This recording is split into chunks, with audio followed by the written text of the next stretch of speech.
అందరికీ నమస్కారం. Welcome to the point. YS Jagan రాజకీయ వ్యక్తిత్వం గురించి తెలిసిన వాళ్ళు ఎవరికైనా సరే వాళ్ళందరూ చెప్పేది ఒకటే, జనంతో కలిసి ఉంటే ఆయన ప్రోత్సహిస్తారు, అదే జనానికి దూరమై రాజకీయాలు చేస్తారంటే మాత్రం క్షమించరు అని చాలా సందర్భాల్లో నిరూపితమైంది. ఇక్కడ తనవారు వేరే వాళ్ళు అన్న తేడా లేకుండా నిర్ణయాలు తీసుకుంటూ ఉంటారు. అందరికీ ఒకటే సూత్రం, ఎంత పాపులర్ అయ్యారు జనం మధ్య, జనానికి ఏమేమి చేశారు, జనం మనసుల్లో ఎంత సుస్థిరంగా ఉన్నారని చెప్పి. ఇదే క్రమంలో ఇప్పుడు జరుగుతున్న అనేక పరిణామాలు మనం చూస్తున్నాం. సర్వేలు చేయిస్తారైనా, అలాగే జనం మూడ్ను దాదాపుగా కనిపెడతారు. అండ్ ఎవరైనా రాజకీయాల్లో యాక్టివ్గా లేరు అనే రిపోర్ట్ వస్తే మాత్రం ఆ అభ్యర్థుల్ని మార్చేస్తారు. ఇప్పటికే 11 చోట్ల నియోజకవర్గాలకు సమన్వయకర్తలు ఆయన మార్చిన సందర్భాలు మనం చూసాం. మంగళగిరి ఎమ్మెల్యే లేటెస్ట్గా ఇప్పుడు ఆర్కే కొంచెం హర్ట్ అయ్యారు, రాజీనామా చేశారు. ఈ లిస్ట్ ఇక్కడితోనే ఆగదు అని తెలుస్తోంది. ప్రతి నియోజకవర్గంలోనూ బలమైన నేత కుదిరేంత వరకు కూడా ఈ మార్పులు చేర్పులు ఆయన చేయించుకుంటూ వెళ్తారు. అండ్ త్వరలో రెండో లిస్ట్ కూడా రాబోతోందని చెప్పి రాజకీయ వర్గాల్లో మనకు వినిపిస్తున్న మాట. మరి ఇంతకీ వైఎస్ జగన్ వ్యూహం ఏమిటి? 175కి 175 అని కాన్ఫిడెంట్గా చెప్పుకుంటున్న తరుణంలో ఈ మార్పులు దేనికి దారితీస్తాయి? ఇదే అంశంపై మాట్లాడబోతున్నాం. మనతో పాటు సాక్షాత్తు ఇప్పుడు వైసీపీ మంగళగిరి ఇన్ఛార్జ్గా నియమితులైన నాయకులందరికీ సుపరిచితులు గంజి చిరంజీవి గారు జాయిన్ అవుతున్నారు లైవ్లో. నమస్కారం సార్ చిరంజీవి గారు. నమస్తే. రైట్ చిరంజీవి గారు, చాలా అభినందనలు. మీరు కొత్త బాధ్యతలు రావడం మీకు ఎలా ఉంది సార్ నియోజకవర్గ పరిస్థితి? మంగళగిరి నియోజకవర్గం చాలా బాగుంది, ఏ మాత్రం ఇబ్బంది లేదు. రైట్. ముందుగా గౌరవ ముఖ్యమంత్రి వైఎస్ జగన్మోహన్ రెడ్డి గారికి ఇంతటి విలువైన మంగళగిరి స్థానాన్ని ఒక సామాన్య చేనేత కుటుంబం నుంచి వచ్చిన నాకు కేటాయించినందుకు జీవితకాలం ఆయనకి రుణపడి ఉంటానని ఈ సందర్భంగా మనస్ఫూర్తిగా ఆయనకి నా కృతజ్ఞతలు తెలియజేస్తున్నా ముఖ్యమంత్రి గారికి. Right sir. అండ్ మనతో పాటు కృష్ణరాజు గారు జాయిన్ అవుతున్నారు, ప్రముఖ రాజకీయ విశ్లేషకులు. కృష్ణరాజు గారు నమస్కారం అండి. నమస్తే అమ్మా స్వప్న గారు. సార్, చకచకా పరిణామాలు జరిగిపోతున్నాయి. మనకి చిరంజీవి గారు కూడా మరో లైన్లో జూమ్లో ఉన్నారు సిద్ధంగా. అండ్ వారు చాలా హర్షిస్తున్నారు జరుగుతున్న పరిణామాలు. ఓ సామాన్య చేనేత కుటుంబానికి చెందిన నాకే అవకాశం ఇవ్వడం, పోటీ చేసే అవకాశం రావడం గొప్ప విషయం అంటున్నారు. కృష్ణరాజు గారు, మీరు ఎలా చూస్తారు సార్ ఈ పరిణామాల్ని? స్వప్న గారు, జగన్మోహన్ రెడ్డి రాజకీయాలు వినూత్నంగా, కొంతమందికి అయితే విచిత్రంగా, మరికొంతమందికి అయితే అగమ్యగోచరంగా కనిపిస్తున్నాయి. అయితే ఆయన రాజకీయాలు, ఆయన వ్యూహాలు చాలా పకడ్బందీగా, స్పష్టంగా ఆయనకు ఉన్నాయి, ఆలోచనలు ఉన్నాయి.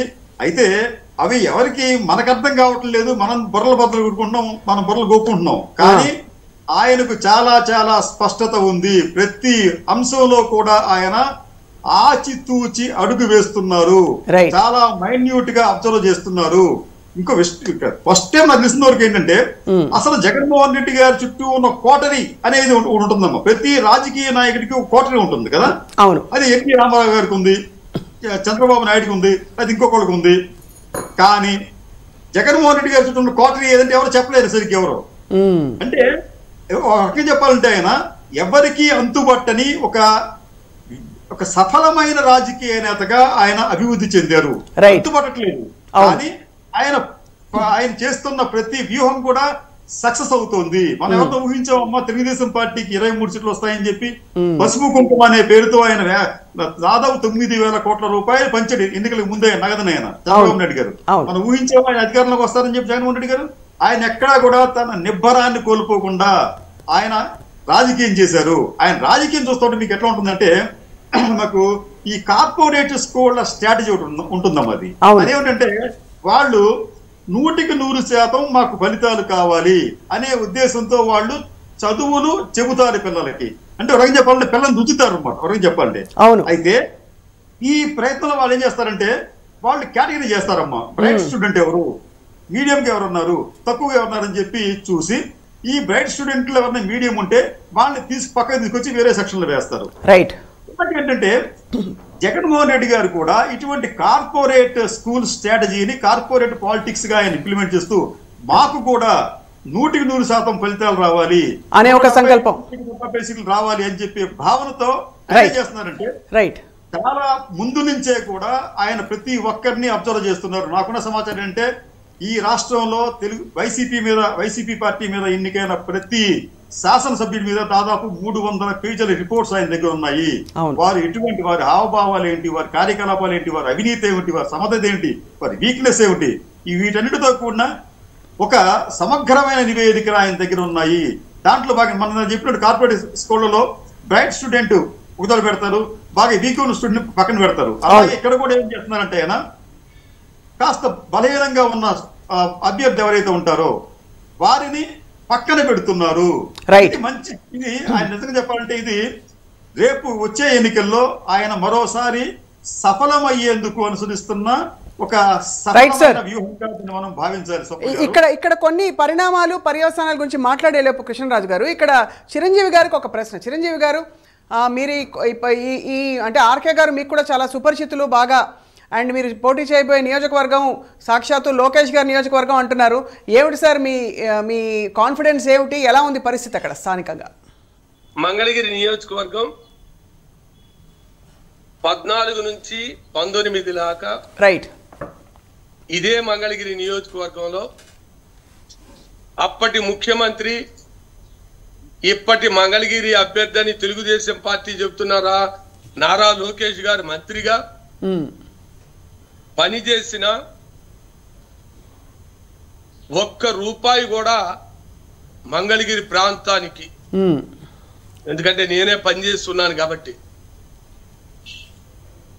మంగళగిరి ప్రజలకి ఇచ్చింది లేదు, మంగళగిరి ప్రాంతాన్ని అభివృద్ధి చేసింది లేదు.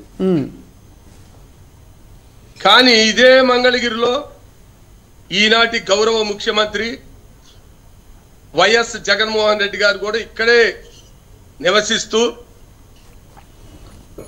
ఈ రోజు చూడండి మంగళగిరి స్వతంత్రం వచ్చాక మంగళగిరిని ఈ విధంగా అభివృద్ధి చేసిన నాయకుడు గాని పార్టీ గాని లేనే లేదు. అంత అద్భుతంగా మంగళగిరి ప్రాంతాన్ని గౌరవ ముఖ్యమంత్రి వైఎస్ జగన్మోహన్ రెడ్డి గారు ప్రత్యేకమైన దృష్టి పెట్టి అన్ని ప్రాంతాలని అన్ని వర్గాల ప్రజలకి ఉపయోగపడే తీరులో అభివృద్ధి చేశారు. అందుకని మేమందరం రైట్ మీరు అనుకున్నట్టు నారా లోకేష్ గారి మీద ఏ విధంగా పోటీ చేస్తున్నారు, ఎంత ధైర్యం ఉండాలి అనే ఆలోచన ప్రతి ఒక్కరికి ఉంటుంది. ఏ మాత్రం సచ్చు లేదు. మంగళగిరి ప్రాంతం జగన్మోహన్ రెడ్డి గారికి అన్ని విధాలుగా సహాయ సహకారాలు అందించడంలో ప్రజలందరూ సంసిద్ధులై ఉన్నారు. మాటలతో, కళ్ళబొల్లి కబుర్లతో, అబద్ధాల మాటలతో మంగళగిరి ప్రజల్ని వంచిన చంద్రబాబు నాయుడు గారు, నారా లోకేష్ గారు చిత్తుగా ఇక్కడ ఓడించబడతారు. నిజంగా చరిత్రలో ఎప్పుడు ఏ పార్టీ ఏ ముఖ్యమంత్రి తీసుకొని నిర్ణయాలు, పరిపాలనలో విప్లవాత్మకమైన మార్పులు, రైట్ పేద వర్గాలని గుండెల్లో పెట్టుకుంటూ ఇంత అభిమానంతో కూడిన పరిపాలన అందించిన ముఖ్యమంత్రి ఇంతవరకు ఈ రాష్ట్ర ప్రజలు చూడలా. మంగళగిరి నియోజకవర్గం అంటే మనందరికీ తెలుసు, దాదాపుగా 80% మంది ఎస్సీ, ఎస్టీ, బీసీ మైనార్టీలు, అవును, దిగువ స్థాయి పేద వర్గాలు నివసించే ప్రాంతం. అటువంటి ప్రాంతంలో ప్రజలందరికీ నవరత్నాల పథకాల ద్వారా ఎక్కడ వివక్షత లేకుండా క్షేత్రస్థాయి వరకు. చిరంజీవి గారు, ఇక్కడ అడక మానలేకపోతున్నాను, ఈ మార్పులు చేర్పులు ఎందుకు అవుతున్నాయని మీ అవగాహన సార్? సార్, జగన్మోహన్ రెడ్డి గారి ఆలోచన మనందరికీ తెలిసిందే. అందరూ ఓట్ల కోసం చిన్న వర్గాలని మాటల ద్వారా, మాయ మాటల ద్వారా ఇప్పటి వరకు వాడుకున్నారు. మనం రాజకీయాల్లో చూసాం. ఇతర పార్టీ వాళ్ళు ఏ విధంగా వాడుకొని గద్దెనెక్కిన తర్వాత కరివేపాకులాగా వాళ్ళని పక్కన పడేశారు. కానీ జగన్మోహన్ రెడ్డి గారు ఇచ్చిన మాటను నిలబెట్టుకుంటూ ఆ వర్గాలకి ఆర్థిక అంశాలే కాదు సామాజిక రాజకీయంగా కూడా సుస్థిరమైన స్థానం కల్పించవలసిన బాధ్యత మన మీద ఉంది అని నమ్మి రైట్ సార్ ఆ వర్గాలకి ఈ రోజు మంగళగిరిని కేటాయించారని మీరు ప్రగాఢంగా నమ్ముతున్నాం. రైట్ కృష్ణరాజు గారు, చాలా ఇంట్రెస్టింగ్ పాయింట్. చాలా ఇంక్లూజివిటీ ఉంది జగన్మోహన్ రెడ్డి గారి వైఖరి మొదటి నుంచి కూడా. మీరు అన్నట్టుగా ఇందాక అంటే అన్ని వర్గాల ప్రజలని నాయకులని కలుపుకుపోవాలి, సరైన ప్రతినిధులు ఉంటేనే కదా మంచి జరుగుతుంది అందరికీ అని చెప్పి. కానీ ఇన్ని రోజులు ఒక పట్టున్న నాయకుడు ఆర్కే గారు ఆయన కొంత నొచ్చుకున్నారు, రాజీనామా చేశారు సార్. ఇలాంటి పర్యవసానాలకి మరి అదరక బెదరక ఆయన లేదు, నేను తప్పకుండా నా నిర్ణయాలు నాకు తెలుసు అనే ఒక కాన్ఫిడెన్స్ ధీమాతో ముందరకెళ్తున్నారంటే దాన్ని ఎలా అన్వయించుకోవాలి సార్? ఇది తెలంగాణ నుంచి కొంత చూసి అవలంబిస్తున్న కొన్ని విషయాలా, లేక మొదటి నుంచి ఈ వ్యూహం ఇలాగే ఉందంటారా? లేదమ్మా, తెలంగాణ నుంచి చూసి నేర్చుకునేది ఏం లేదు. భవిష్యత్తులో జగన్మోహన్ రెడ్డి గారి పాలసీని చూసి దేశం అంతా నేర్చుకోవాలి. ఎందుకంటే ఈ విషయం ఎందుకు చెప్పాల్సి వస్తుంది, నేను జగన్మోహన్ రెడ్డి గారు చాలా క్లియర్ గా చెప్పారమ్మా. గడప గడపకు ముందు నుంచే చెప్తున్నారు ఆయన, నేను మీ అందరి అసెస్మెంట్ చేస్తాను, మిమ్మల్ని మీరు ప్రజల్లో ఉండండి అని చెప్పి. నిజానికి ఇది భారతదేశంలో నా దేశంలో మొట్టమొదటిసారి అమ్మా ప్రజాప్రతినిధులుగా ఎన్నికైన శాసనసభ్యులు కేవలం ఎన్నికల సమయంలో కాకుండా ముందు నుంచే దాదాపు ఒక 1.5 year ముందు నుంచే వాళ్ళు ప్రజల్లో ఉన్నారు, ఇంటింటికి తిరుగుతున్నారు. తిరగాలని చెప్పిన నాయకుడైనా తిరుగుతున్న వాళ్ళు వీళ్ళు. ఎవరైతే తిరగలేదో వారి పట్ల జగన్మోహన్ రెడ్డి గారికి సహజంగానే కొంత ఇబ్బంది కలుగుతుంది. ఎందుకంటే ఇప్పుడు వీరి కోసం అని చెప్పి ఆయన అంటే ఇటువంటి ప్రజాదరణ లేకుండా, ప్రజల దగ్గరికి వెళ్లకుండా, అధిష్టానం చెప్పిన పని చేయకుండా ఉండే వీళ్ల వలన పార్టీకి నష్టం వస్తే నష్టపోయేది జగన్మోహన్ రెడ్డి గారు మాత్రమే కదమ్మా, యావత్ రాష్ట్రం కూడా. అందుకనే ఆయన ఏం చేస్తున్నారంటే మీకోసం అని చెప్పి నేను, అంటే మీలాంటి వ్యక్తుల కోసం అని చెప్పి నేను ఈ రాష్ట్రాన్ని నా పార్టీని ఫణంగా పెట్టలేనని చెప్పి ఆయన నిర్మోహమాటంగా చెప్పారు. చెప్పిన పని చేస్తున్నారు. మార్పులు చేర్పులు ఉంటాయి, 30 నుంచి 40 మంది వరకు మార్పులు చేస్తానని చెప్పి ఆయన చాలా బహిరంగంగా చెప్పారు. పార్టీ మీటింగ్ లో కూడా చెప్పారు ఆయన. దాని ప్రకారం చేస్తున్నారు. అయితే ఇక్కడ తప్పు ఎవరిదంటే అన్నిసార్లు ఆయన చెప్పినప్పటికీ కూడా తమ వైఖరిని మార్చుకొని ఈ ప్రజాప్రతినిధులు తప్పు అయి ఉంటుంది. ఎందుకంటే ఇతను నా కులం వాడు, ఇతను నా మతం వాడు, ఇతను నాకు సన్నిహితుడు అని చెప్పి ఆయన కొన్ని మినాయింపులు ఇస్తే వీరి వలన రేపు పార్టీ విజయావకాశాలు గంటి పడుతోంది. కాబట్టి దానికి కూడా ఆయన ఛాన్స్ ఇవ్వడం లేదు. మీకు ఇప్పుడు చెప్పారు గంజి చిరంజీవి గారు, నిజానికి అంటే ఇది మోస్ట్ అన్ఎక్స్పెక్టెడ్ నియామకంగా మనం భావించాలి. అయితే ఏంటి, ఆయన మంచి వ్యక్తి, అవినీతికి ఆయన మీద ఎక్కడ ఎటువంటి ఆరోపణలు రాలేదు, ప్రజల్లో ఉండే వ్యక్తి, బీసీకి సంబంధించిన వ్యక్తి, ఏ వర్గం వారైతే ఆ ప్రాంతాలు ఎక్కువ మంది ఉన్నారో వారికి ప్రాతినిధ్యం వహిస్తున్న వ్యక్తి, వారికి ఇవ్వడం తప్పే ఉంది. అస్సలు తప్పలేదు సార్. కొత్త వాళ్ళకి అంటే అతను కూడా రామకృష్ణారెడ్డి కూడా నా రెడ్డి కమ్యూనిటీ అని చెప్పి ఆయన భావించుకుని ఉంటే ఈ మార్పు జరిగేది కాదు. కానీ మీకు కమ్మ సామాజిక వర్గానికి ప్రతినిధిగా ఉన్న చంద్రబాబు నాయుడు గారు ఇటువంటి రిస్క్ తీసుకోలేరు. అవును.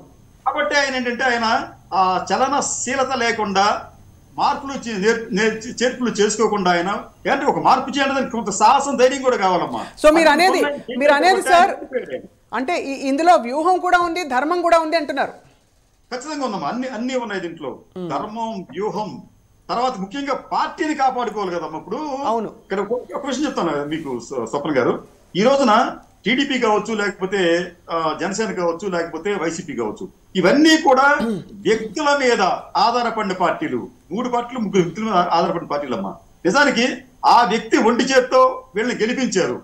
అయితే ఈ రోజున ఎవరైతే వైసీపీ పట్ల మనస్తాపంతో ఉన్న ప్రజలు ఉన్నారో వారు రేపు ఇండిపెండెంట్ గా పోటీ చేస్తే వారిలో 100% మందికి డిపాజిట్లు కూడా దక్కవు. అంటే వారు స్వయం ప్రకాశం లేని నాయకులు, ప్రతినిధులు వాళ్ళు. కాబట్టి ఏంటంటే వారు తమ ప్రజాబలాన్ని పెంచుకోవడానికి గడప గడపకు కార్యక్రమాన్ని ఇచ్చాడు ఆయన. మీరు తిరగండి, తిరిగి మీకున్న ఆదరణ పెంచుకోండి. అలా చేయకుండా మేము తిరగము, మేము ఇట్లాగే ఉంటాం, మేము అట్లాగే చేస్తామంటే ఆయన ఊరుకోడు. ఎందుకంటే ఇది ఆయన పార్టీ, ఇది ఆయన స్థాపించిన పార్టీ, ఆయన ఒంటి చేతులు గెలిపించాడు ఆయన. రేపు కూడా అదే పని చేయబోతున్నాడు. కాబట్టి మార్పులు చేర్పులు చేసే పూర్తి హక్కు, స్వేచ్ఛ ఆయనకు ఉంటుంది. మీ ఇరువురిని అడగవలసిన ప్రశ్న సార్ తర్వాత దీన్ని, అంటే ఈ జరుగుతున్న ఈ పరిణామాలని కూడా ప్రతిపక్షాలు దుమ్మెత్తిపోసి విమర్శిస్తున్నాయి. చిరంజీవి గారు మొట్టమొదట మీ కామెంట్ సార్. నిజంగా ఇంతటి ధైర్య సాహస గల ముఖ్యమంత్రిని మీరందరూ ఎన్నో రాష్ట్ర ముఖ్యమంత్రులు ఈ భారతదేశంలో చూశారు. ఇంత ధైర్యంతో నిర్ణయం తీసుకొని చిన్న సామాజిక వర్గాలకి సముచితమైన న్యాయం చెయ్యాలి. మంగళగిరి బెస్ట్ ఎగ్జాంపుల్ అండి. అవును. గతంలో చంద్రబాబు నాయుడు గారు నిర్దాక్షిణంగా 12 ఓట్లతో ఓడిపోయిన ఏకైక చేనేత అభ్యర్థిని నేను. నన్ను 2019లో కరివేపాకు తీసేసినట్టు తీసేసి తన సొంత కుమారుణ్ణి అంటే 2 లక్షల కోట్లున్న నారా లోకేష్ బాబు గారిని మంగళగిరి అభివృద్ధి అనే ఒక పేరు తీసుకొచ్చి ఏ విధంగా అభ్యర్థిగా పెట్టాడో మంగళగిరి నియోజకవర్గ ప్రజలకే కాదమ్మా, రాష్ట్రంలో ఉన్న చేనేత బిడ్డలందరికీ సమాధానం చెప్పాల్సిన బాధ్యత చంద్రబాబు నాయుడు గారికి ఉంది. అదే ఈనాటి ముఖ్యమంత్రి వైఎస్ జగన్మోహన్ రెడ్డి గారు తన కుటుంబానికి అత్యున్నత సన్నిహితులు 2 సార్లు ఎమ్మెల్యేగా గెలిచిన వ్యక్తిని, లోకేష్ బాబు లాంటి వ్యక్తిని ఓడించిన వ్యక్తిని, అవును, ఇక్కడున్న సామాజిక వర్గాలకి న్యాయం చేయాలి. ఎన్నో సంవత్సరాలుగా రాజకీయ ప్రాధాన్యత లేకుండా అణిచివేయబడ్డ వర్గాలుగా ఉన్న వాళ్ళని వెలుగులోకి తీసుకురావాలి, అండగా ఉండాలి. అది ఒక ముఖ్యమంత్రిగా నా బాధ్యతని ఆళ్ల రామకృష్ణారెడ్డి గారిని పక్కన పెట్టి నిరుపేద చేనేత కుటుంబంలో పుట్టిన గంజి చిరంజీవికి అభ్యర్థిగా ప్రకటించాలంటే ఎంత గట్స్ ఉండాలో మీరందరూ రాజకీయం తెలిసిన వాళ్ళు ఆలోచించండి అమ్మా. ఎవరన్నా చాలా గొప్ప మాట సార్ మీరు అన్నది. ఎందుకంటే మీరు అన్నట్టుగా ఆర్కే గారు కూడా మంచి పేరు పలుకుబడి ఉన్న నాయకులు అక్కడ ఆ ప్రాంతంలో.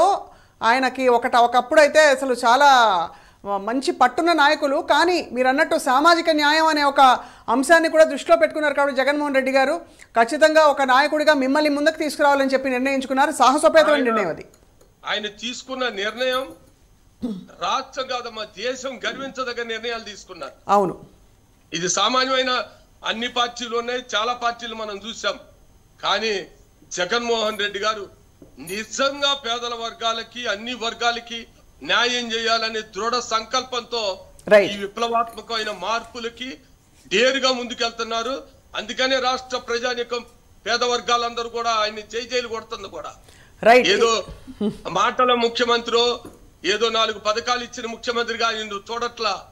నిజంగా మనకి బలం ఇస్తున్నారు, మనకు అండగా ఉంటున్నారు, కష్టాలలో మనకు తోడుంటున్నాడు, ఇచ్చిన మాట నిలబెట్టుకుంటున్నారని గట్టి నమ్మకం రాష్ట్రంలో ఉన్న ఎస్సీ ఎస్టీ బీసీ మైనార్టీలకి, పేదలకి, రైతులకి, మహిళలకి కలగబట్టే ఈరోజు ఆ వర్గాలన్నీ కూడా ఎన్ని పొత్తులు వచ్చినా, ఎంతమంది అనైతిక పొత్తుల ద్వారా రాజకీయ క్షేత్రంలో యుద్ధానికి సిద్ధమైన జగన్ పక్షాన్ని నిలిచారంటే ఆయన తీసుకుంటున్న విప్లవాత్మకమైన ఆలోచన విధానాలు అనేది చాలా స్పష్టంగా మంగళగిరి సీటు విషయంలోనే తెలిసిపోతుంది. ఇక్కడ ఆడకం అనలేకపోతున్నాను కృష్ణరాజు గారు. కొంతమంది నాయకులు అంటే ఈ పార్టీలోనే ఉండి బయట చాలా విమర్శలు చేసి ఆల్మోస్ట్ తిరగబడ్డ నాయకులు ఎవరో చెప్పక్కర్లేదు, మీకు అందరికీ తెలుసు.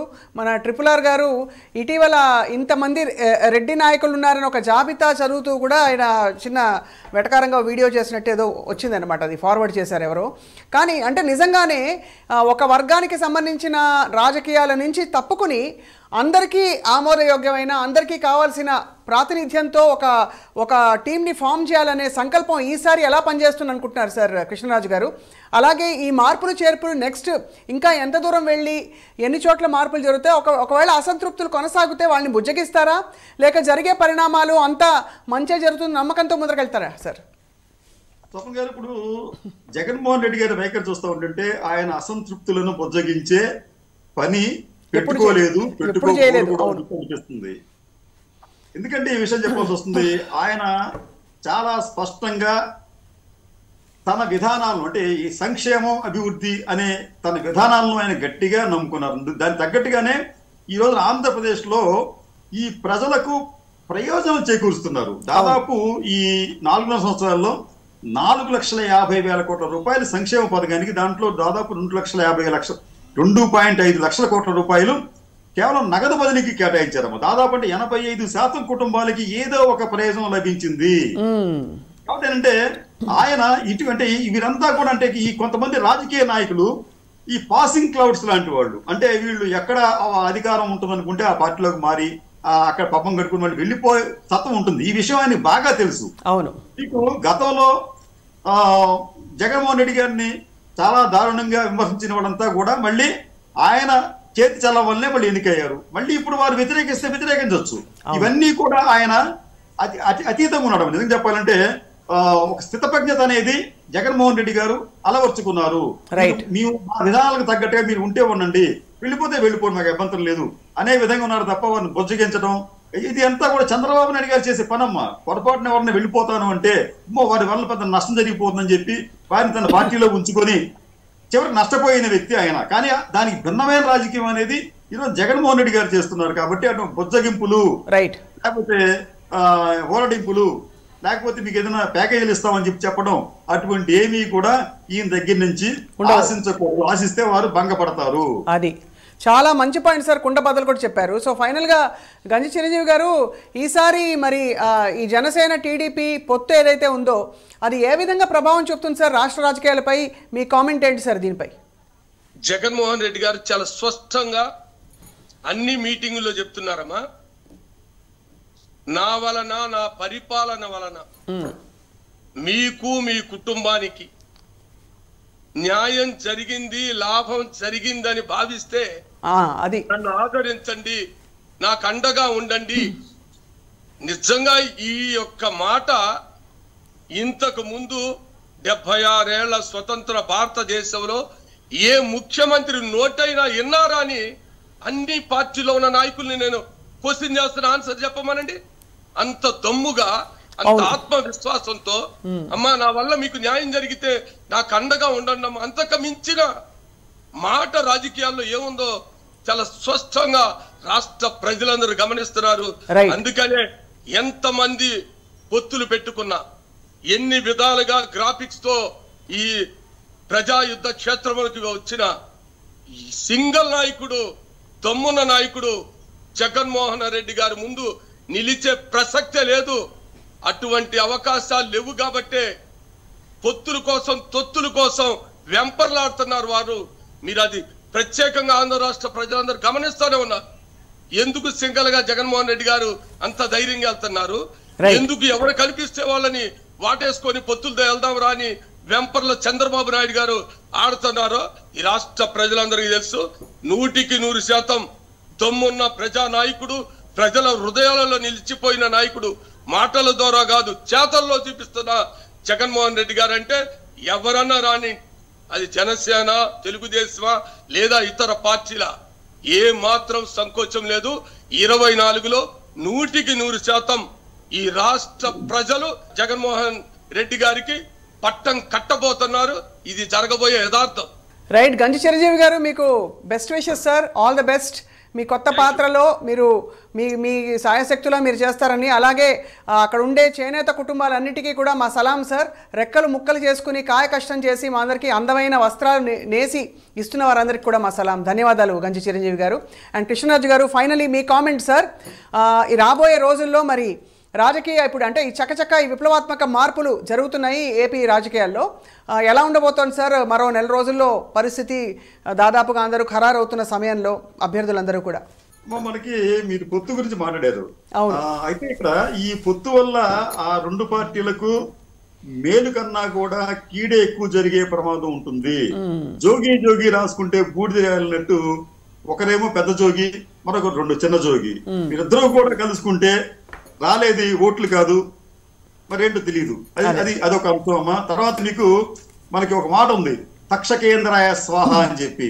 అంటే తక్షకుడు తన ప్రాణభయం కొద్ది ఇంద్రుడి సింహాసనాన్ని ఆయన చుట్టుకుంటే ఆ హోమం చేసే బ్రాహ్మణులు అది గమనించి మీరిద్దరు కలిసి, అంటే ఒక ఇంద్రుడిని కూడా దాన్ని కలిపేశారు. అక్కడ కలిపేసి ఇద్దరు కలిసి అగ్నిలో పడండి అని చెప్పి తక్షకేంద్రాయ స్వాహ అంటారు. ఇదే ఈ ప్రజాయజ్ఞంలో కూడా వీరిద్దరూ కూడా ఆ హోమంలో పడి నష్టపోయే ప్రమాదం ఉంటుంది తప్ప ఇద్దరికి మేలు జరిగే అవకాశం అయితే కనిపించడం లేదు. ఎందుకంటే ఇది అవకాశవాద పొత్తు అనే విషయాన్ని ప్రజలు గమనించారు.